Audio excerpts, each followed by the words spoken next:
Hi, and welcome to the Build and Exit podcast.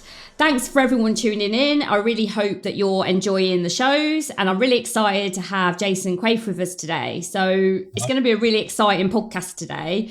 Jason today works on protecting people that are acquiring businesses, which we'll cover a bit later in the podcast. But the principle is, the reason he's doing that now is part of his journey is where he's come from a management buyout. So just a bit of a background of what the podcast is going to be about is Jason worked in a 5 mil business, was there for 8 years and got an opportunity to do a management buy-in. So he was buying into the business. Obviously the business selling was doing a management buyout. So covering a different aspect of acquisitions today. But there were some issues that occurred and ended up taking 3 years. So it's going to be interesting to cover. These are the typical things, these are the types of things that can prolong acquisitions, and we're going to sort of deep dive into that. But then Jason did also successfully exit the business. So I think it's going to be really interesting to sort of cover the topic. So firstly, I just want to thank you, Jason, for coming on the show with us today. Thank you. Lovely. And sharing your story. Yes.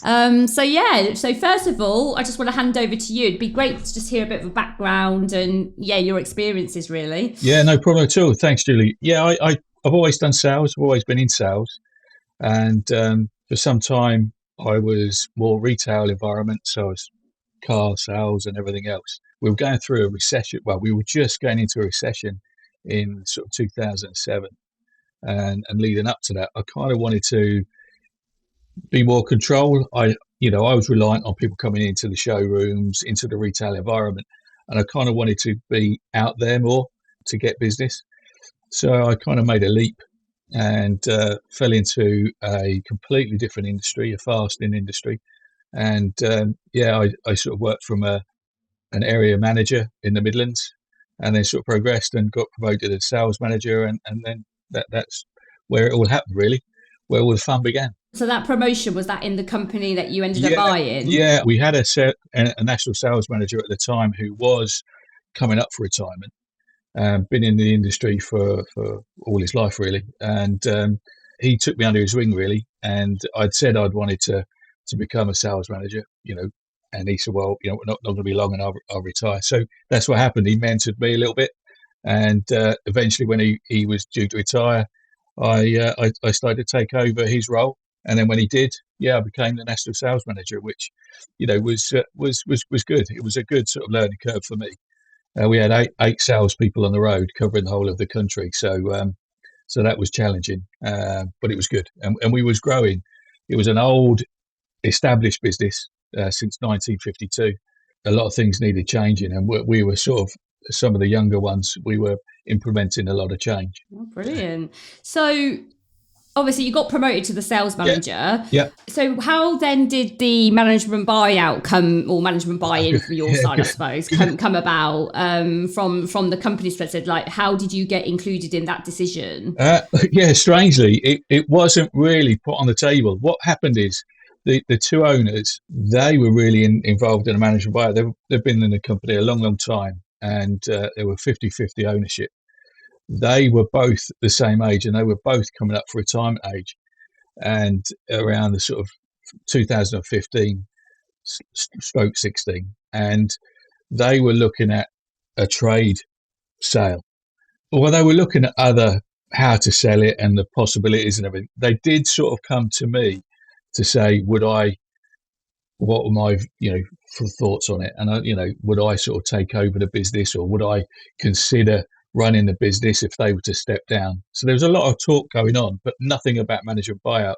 So they started, a lot of things were going on, and various meetings were set, and companies from all over some from Europe were coming over within the industry looking at the business, but nothing really was happening.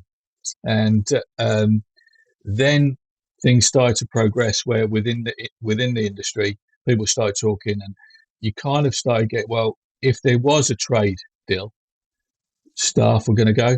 That was going to, inevitably, that was going to happen. Where we were based in the country, it wasn't an ideal location, and anyone that was within the industry would have moved that. So jobs were going to go.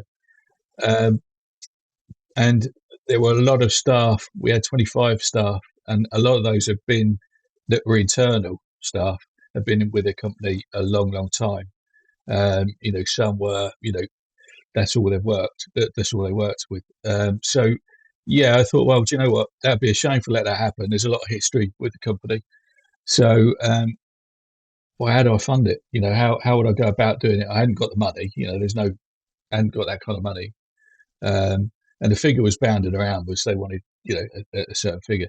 And so we kind of started talking, and a management buyout came up, which, never heard of it before. And that's how we got talking. The owners weren't particularly that ecstatic about the idea. But then we went to a few trade events where it was a lot more of a funding type of banks and institutes were there. And we fell upon an organisation that really sort of stuck with us. I was with one of my colleagues who was a general manager, and we both sort of decided that we would sort of take the step of going to a management buyout if we could. So that's how it happened. Really, we kind of led that conversation. The owners of the company didn't really sort of warm to the idea. Okay, so I'm just going to ask you a bit of a question. I mean, I hope you feel comfortable answering. Do you feel when you made that decision to think about you're going to do this management buy-in, do you think that you felt that you had the skills to run a business at that time? Yes, yes and no. Yes, I did. I knew the industry. I knew the industry really well, and I was passionate enough to be able to lead the business. I'd been doing that for the time I was the sales manager. So I was leading it. So that was my only worry was, without talking to anyone, my worry was I'm not a numbers man. So for the financials, it was at my depth a little bit. So that was a big concern I had. When you're talking about funding a business, forget the management buyout. When you're talking about where am I going to get that money from, and then you start talking to people, I was a little bit out of my depth, or I felt I was out of my depth. So the financial side of it was a bit was kind of scary. But as regards running it and leading it, I didn't have a problem with that at all. And then, so internally at that point, what was the finance setup like in the business? What accounting support did they have? Can you remember? Yeah, really well. The problem we had, and we can go into more depth about it, but the problem we had was it was a lifestyle business. So, and that's what came out for us. It was a lifestyle business for the owners, which is great. That was fine. But a lifestyle business doesn't make it exactly the best thing to try and sell. So the account system we had was an old DOS system back in the 1980s. It was awful. Reporting, doing all the kind of financials you need to do was dreadful. So that was an obstacle we had to overcome. I mean, everyone used to laugh. Anyone that would come in would sort of say, it's a real old business. Technology wasn't really. I mean, none of the reps. Certainly when I took over, none of the reps had laptops, mobile phones. It was all a bit old. So certainly from a technology accountancy stuff, it was really, really, really bad. Yeah. Well, I can imagine. So obviously I still see it today, because I see about 100 balance sheets a month, and it's just, well, one day I'm going to write a book, Jason. It's going to be hilarious. Anyway, so you say that the owners wasn't that keen to sell. Yes. So that's fine. But obviously you've persuaded and had this conversation. How did you then protect yourself then that this would actually happen? So did you sign an agreement at the front end or something to protect yourself as the buy-in? There was a couple of things. The funding group was part of it, was heavily funded for where we were, and it was all about protecting jobs within the area that we was in. So when they were exploring this, they were happy to fund an equity funded deal. They were happy to do that on the information that we gave, which was kind of basic. They wanted to delve into it, but one of the criteria we had to meet was have a financial director as part of the team. Whether that was part-time, semi-part-time, or that was down to us. But we had to have a financial director as part of the MBO team, and we also had to have a commercial or corporate financial advisor on board. So on that basis, we went away. We found a corporate financial advisor who was, so to be fair, stuck with us for the 3 years. Without obviously, he took money up, when the deal was done, but he stayed with us all the way through and gave us some fantastic advice. To be fair, so we were able to protect ourselves by having the people around us through our corporate financial advisor. We were able to get an FD on a consultancy basis initially that the both owners agreed, because we had to obviously make sure they were fine with it.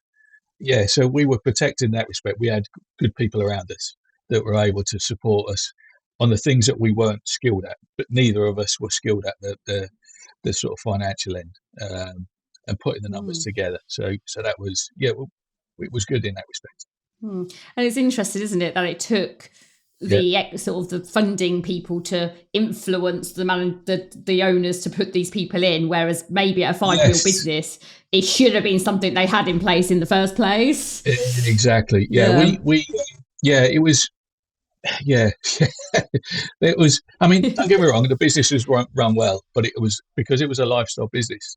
There were certain aspects that weren't done to properly. To be fair, so having those people in place started to identify things that needed changing. So that was good. But to actually convince the owners, because we had good people around us, they were able to sort of not fully, but manage their expectations a little bit, to sort of say, look, these are the things that you're going to be going through if we go down the management buyout. And really was highlighting that a trade deal was was never really going to happen. And if it did happen, it wasn't going to go the way that they were planning to go down. And at that moment, they never had advice. So our advisors really sort of threw it back to them and said, really, our advice is you need to seek advice as well, which was good. And they did seek advice. And that's when things started to sort of move forward a little bit. Okay. So then obviously the end result is it's taken 3 years to do this management buyout, which is obviously a long time. I think people will listen to this and be like, oh my God, I don't want my acquisitions to take 3 years. Yeah. And I do see, I speak to a lot of people because I see about 3 to 5 acquisitions a month in Wilkinson, and most people are like, oh, I'm going to sign it in a month. And I would say averagely every deal I've ever seen has probably gone on at least 4 or 5 months longer than people actually think it will. But 3 years is obviously quite a long time. So what was the principle behind why it took the 3 years as a sort of a summary? Why did it take so long? It was kind of really easy to summarize on that. There was a couple of things. One was the deferred consideration. So obviously in an MBO, none of the sellers will ever get full money up front. So it was that deferred consideration. So in our case, it was just over £1 million as deferred consideration. And this terminology, if I'm allowed to say, is like fully subordinate. So they would have to wait to get their money before the equity funders would get theirs. That was a big problem to overcome. I don't suppose anyone wants to hear that. So that was an obstacle. And the second one is the expectation of the overall sale price. They were looking at a high figure, but realistically, it was a lifestyle business, and they were aiming too high. Like anyone, if you're selling a property, you want the best.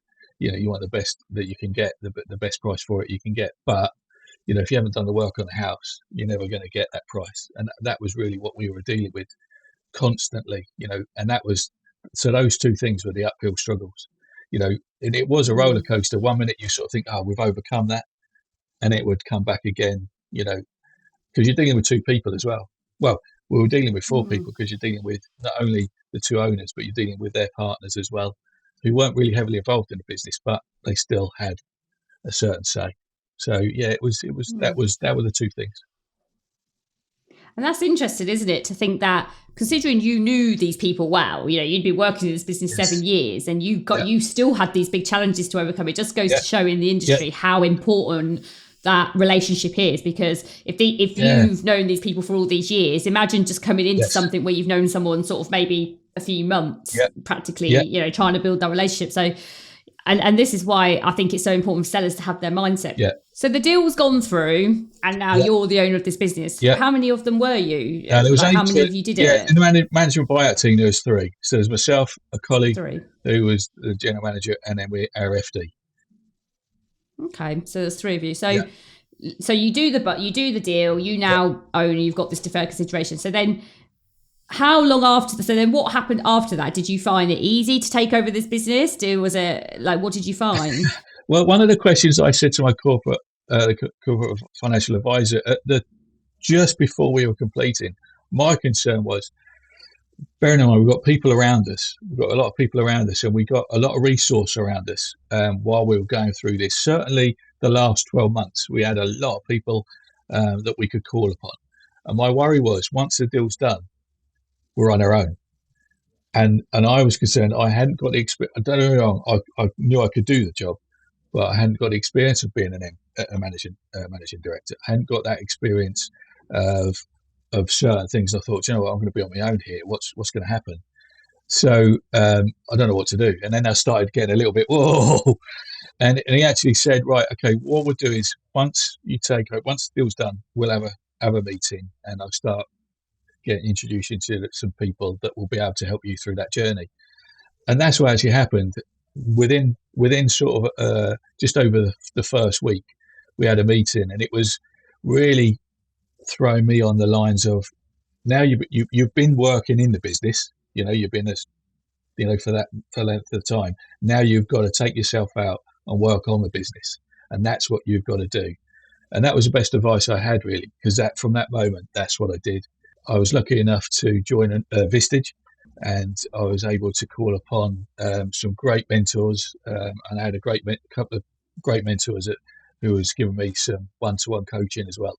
And that really put me in a good stead to be able to work on the business rather than working in it, which was great. So yeah, I wouldn't say it was easy, but it was having the right people around at that moment in time was certainly very helpful to get what needed to be done. So that was good. Okay. So obviously the day before the sale goes through, you're working in the business, and you sort of learn over this period of time to transition to working on it. Yeah. So how did you do that transition? Because obviously that means you have to replace you, first of all, probably, because what you were doing. So how did you do that? Well, I was lucky enough. We were already doing that anyway because of the amount of time. Because of the amount of time that this the management buyout was taking, and the process that we were. Because naturally, I was more external for the business anyway, so I was more out. I wouldn't say I was out on the road, but I was out because I was overseeing the sales force of 8, and obviously at that moment in time, I was probably looking at other possibilities, other opportunities within the company. So I was fortunate enough that I was removed anyway to a certain degree. So I had people in place, and so did my colleague. But when I did change over, it was quite easy enough to do and put people in place. So yeah, that wasn't a problem. That never came as a problem to actually go right now. The problem was, what do I do? And that's having the good people around you. That would always, anyone who is going through an MBO, I'd always, my advice would make sure you've got the right people around you that can steer you and guide you through that process. Even when you take over, it's good to have those people around. Yeah. And what would you say those people are? So if you could pick a few people, what do you think are the key things people need in a business if they're going to do this MBO? I suppose really it falls down to who the MBO team are, and it could be, they could be seasoned. For us, we were kind of, I wouldn't say we were naive in business, but we lacked certain skills, and it was having people around you that could recognise that, and not necessarily, hold your hand and tell you what to do, but actually to just guide you and having people. I used to hear the word, it's a sounding board, having people that you can actually, say things to, or, have certain things that you think is that the right way to do. And they can actually maybe not tell you what to do, but actually sort of offer you, and challenge you. Sometimes that's good. I found that good. Sometimes I didn't like it, but to be able to challenge you to make sure you are going on the right course, and you're doing the MBO, you're doing this for the right reasons.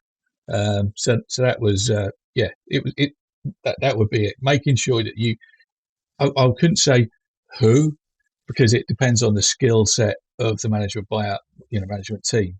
But I'd Yeah. certainly make sure that you've got identify what skills you haven't got or you're lacking in, and make sure you've got people around you that can add to that, because you will need it. There's no two ways about it. Yeah. Okay. So So then so how long after you bought the business did you yeah, sell it? yeah, no, it was within 12 months, to be fair, because of the length of time that it took, and I was more heavily involved with the process than my colleague was, because my colleague was internal. So a lot of the time it was unfortunately down to myself to sort of be in the meetings and have those conversations and all that kind of stuff. So it took. I didn't realise at the time, but it took a lot out of me. And where I was doing a lot of travelling, because it wasn't local. I was doing a fair amount of travelling every day. So when we took over, the realisation was, well, I've achieved what I wanted to achieve. We've bought the business. The criteria is the staff are going to be there. No one's losing their jobs. In fact, we were in a stronger position because we had the funders we had. At the time, I didn't realise, but I was kind of, do you know what? It might be time to sort of start looking at handing over and then me moving on.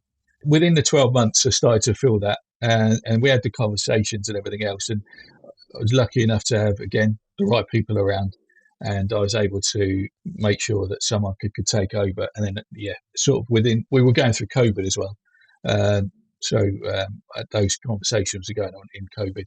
And so, in the June, sort of to the August, really, I'd sort of sold back my shares, because that was part of the agreement, the share buyback and everything. So I did that, made sure that it was handed over, and it was good. Yeah. Oh, wow. Yeah, very good story, Jason. I think a lot of people benefit, because I don't think a lot of businesses don't think about a management buyout. I Yeah, don't always think, but it is actually yeah, a good route for sometimes it people to is. sell. But it Yeah, just it is. goes to show, doesn't it, though, like how. And this is just what I think, because I think it seems it gets a bit stressful for everybody. I Yeah, mean, I always think if you're looking at an MBO, yeah, and maybe it was because maybe part of yours happened because maybe the owners hadn't really thought about it themselves. You've kind of brought the idea yeah, to them. yeah, exactly. Whereas maybe if the owners had been thinking about, well, I want to sell it, could I do Yeah, a management yeah, buyout? All these years when they were training you, you might yeah, have been able to build all those processes in over sort of exactly, those 5 years that exactly. you were Yeah, working there. And then the process would have been easier. yeah, So, it's really powerful to think you've bought and sold. yeah, So now here we are today. And just tell us a bit about you, obviously, from that, because yeah, I talked to you quite a bit about it, didn't I? yeah, From that exactly. experience, I know you're very passionate now about how Yeah, to protect yourself in these yeah, sort of circumstances. So yeah, just tell a little bit about the insurances that you focus on now yeah, for acquisitions. yeah. It all stems really from going through the management buyout process, to be fair. Don't get me wrong, we had great people around us, as I keep saying, great advice. But one of the things that after talking to other people that went through the management buyout process, maybe not as long as we did, it's the deferred consideration that always seems to present. I'm not, no, that's wrong. Not always. Typically, seems to be a problem. So I kind of thought, you know what, in my time now is how can we de-risk that, or how can we make it and manage everyone's expectations of it. So that's kind of what I do now. I look at presenting that, overcoming that problem, but presenting some solutions that can de-risk it, that benefits the sellers, so that they then, that risk element can, because the big thing is for a seller in a management buyout is, okay, we've got these people in place that we've made key within the business. Now we're going to hand it over to them and sell it to them. We've got this debt that's owed to us over a period of time, and we're subordinate, so we've got to wait for our money. What happens if something happens? What we're going to do, and that's a key. It's being able to say, look, well, here's a solution. You don't necessarily need to worry, because if something did happen, you're covered. Don't worry about that. And if a management buyout team can cover that, then that's a big problem. So it's not gone away, but it's a big problem that doesn't need to carry on. So that's kind of what I look at now. And certainly anyone who's looking to sell the business, I I sort of like to make sure that they are fully aware there's certain things that makes it more attractive and helps in that transition process.